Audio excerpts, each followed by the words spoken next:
Выбрались мы на прогулку. Ягодки цветут. Весна и земляничка.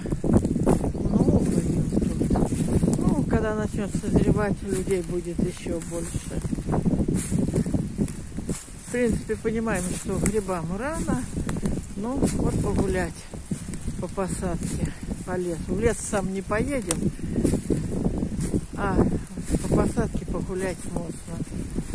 А то вечно работа и никаких прогулок.